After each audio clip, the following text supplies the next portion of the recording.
Una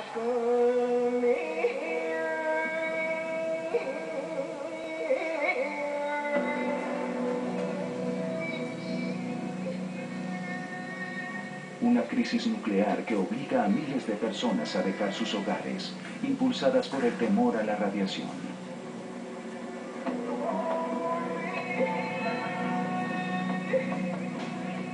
Es una crisis cuya consecuencia no es solamente el destrozo altamente radiactivo de la planta, sino las preguntas perdurables respecto al futuro de la energía nuclear. El desastre en la planta de energía atómica de Fukushima Daiichi es la peor catástrofe nuclear en la historia de Japón. Esta es la historia de cómo se desarrolló la crisis.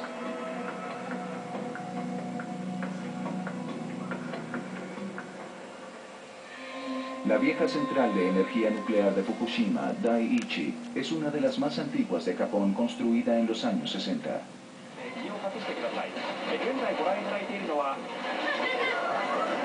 De magnitud 9, el terremoto fue el más fuerte en la historia reciente de Japón. En Fukushima parece al principio que todo se desarrolla de acuerdo con el plan de emergencia.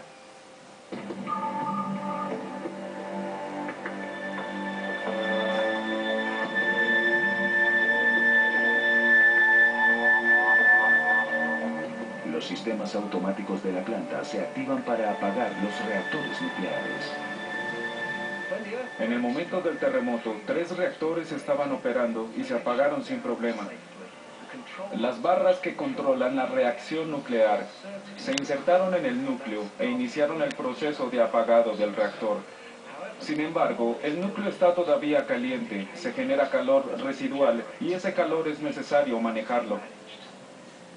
Ese exceso de calor se maneja con sistemas de refrigeración de agua. Si fallan, las consecuencias son la pesadilla nuclear, la fusión.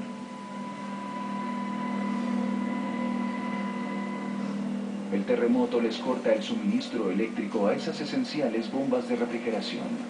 Baterías de emergencia y generadores diésel las mantienen en funcionamiento. Pero en el mar, la ola del tsunami ruge implacablemente hacia la costa.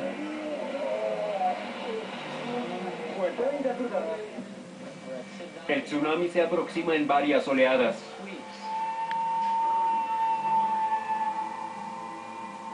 La ola del tsunami de 14 metros de alto anega la planta nuclear ahogando los generadores de emergencia.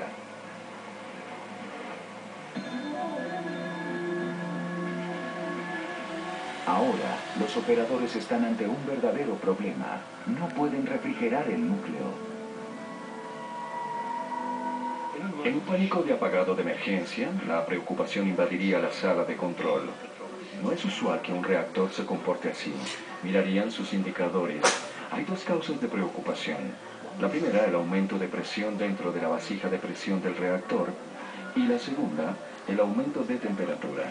Es esa combinación que tiene claros límites físicos. Cuando la temperatura y la presión llegan a un cierto límite, quedan a merced de los dioses. La crisis tiene sus raíces en los defectos de diseño inherentes a los reactores de Fukushima. Su diseño, llamado reactor de agua en ebullición, tiene 50 años. Adentro, un recinto de contención de concreto y acero rodea la vasija de presión interior, que contiene el núcleo con su combustible nuclear. Sin refrigeración, las temperaturas y presiones dentro del núcleo se disparan. El nivel de agua baja a medida que el reactor empieza a secarse por ebullición. Un recalentamiento fuera de control está a pocas horas de ocurrir cuando surge otro peligro. A medida que el nivel del agua baja dentro del núcleo del reactor, las barras de combustible de circonio quedan expuestas al vapor. El circonio reacciona con el vapor, se oxida y en este proceso se genera calor, que produce daños y además se genera hidrógeno. Cuando controlaban la vasija de presión liberando el vapor, también se liberó el hidrógeno. Este se acumuló en el edificio de contención exterior. Y esa concentración de hidrógeno con el oxígeno del aire llevó a una situación explosiva.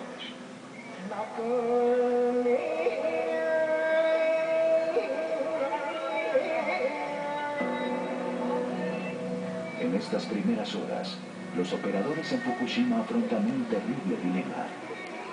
No hacer nada y arriesgarse a una catastrófica fusión. O liberar la mezcla explosiva y esperar que no explote. Eligieron liberar la mezcla. El 12 de marzo, un día después del tsunami, explota la unidad 1 de Fukushima. Hay alarma en todo el mundo.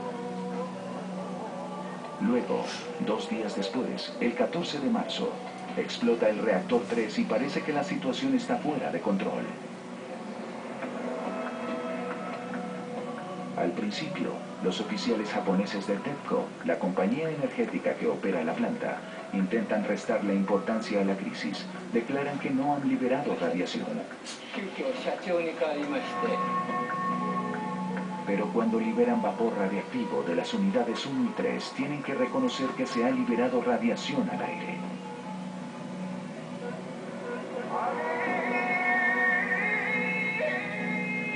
Las autoridades japonesas imponen un área de exclusión y las personas que viven en un radio de 20 a 30 kilómetros deben permanecer bajo techo. 200.000 personas se mudan a refugios temporales y se establecen puestos de control de radiación.